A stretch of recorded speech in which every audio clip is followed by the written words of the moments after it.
السلام عليكم ورحمة الله وبركاته. اليوم إن شاء الله أعمل لكم كسكسي بالسلطة الخضراء والأنبا. نشوف مكوناته ومقاديره. أول حاجة أخذ من هذا الكسكسي المتوسط كاسة، وعندي بليلة حجم صغير أغسلها وانقعها عدة ساعات واسلقها لغاية ما تنضج واخذ منها كاسة. عندي نص كاسة الأنبا هذه المخلل اللي بالمانجا، اخذ منه القطع الكبيرة واقطعها الى قطع صغيرة. وربع كاسة عندي موية المانجا. اذا ما بغيت تحطي موية المانجا تحطي ليمون وزيت زيتون وملح على حسب الرغبة. نشوف الخضار.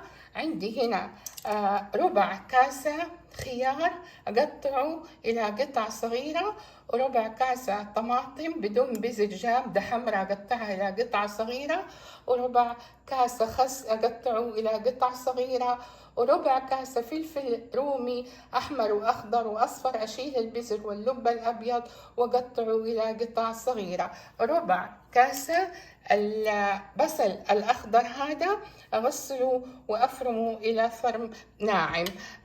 نشوف كمان عندي هنا جبنة بيضة ربع كاسة، وربع كاسة زيتون أخضر أو أسود بدون بذر، وربع كاسة موية، وملعقتين زيت علشان الكسكسو. نبدأ ونشوف على بركة الله. هنا أحط في قدر الكسكسي موية عادية خليها تغلي، وأحط في الصفاية القدر الكاسة الكسكسي. بسم الله على بركة الله. وأضيف عليها الملعقتين الزيت والربع الكاسة الموية، وأفرك الجميع ولا أقلب الجميع بالشوكة وأتركه يغلي. وكده لما يغلي وتطلع الموية كل بعد شوية أرش عليه موية لغاية ما تستوي الحبة، ونشوف بعدين كيف نكمل الطريقة. شوفي ما شاء الله جلس حوالي ربع ساعة تحت الموية تغلي، ورشيت عليه موية كده مرتين، والحبة شوفي استوت ما شاء الله واتنفشت وأصبح نثري كمان ما هو معجن. دحين في هذه الأثناء أحط البليلة الكاسة اللي سلقتها ومستوية بس تختلط معاها كده مع بعضها، وأشوف أحطها في الطبق وأحط الخضار عليها. هنا بزبدية أحط الخضار المقطع على قطع صغيرة. بسم الله على بركة الله.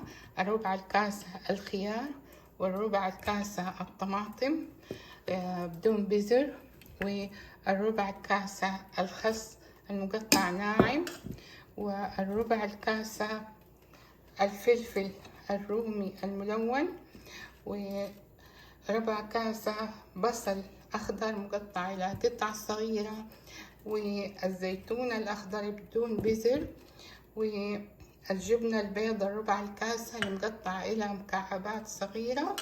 ودحين أحط الأنبا النص الكاسة. وزي ما قلت يما تحطي موية الأنبا هذه أو تحطي عصير ليمون. أنا بدي أحط هنا موية الأنبا، واللي يبغى يحط عصير ليمون وزيت زيتون وملح ويقلب الجميع. كده خلطت كل الخضار مع الأنبا ومية الأنبا. دحين أشوف كيف أغرفه على الكسكسي.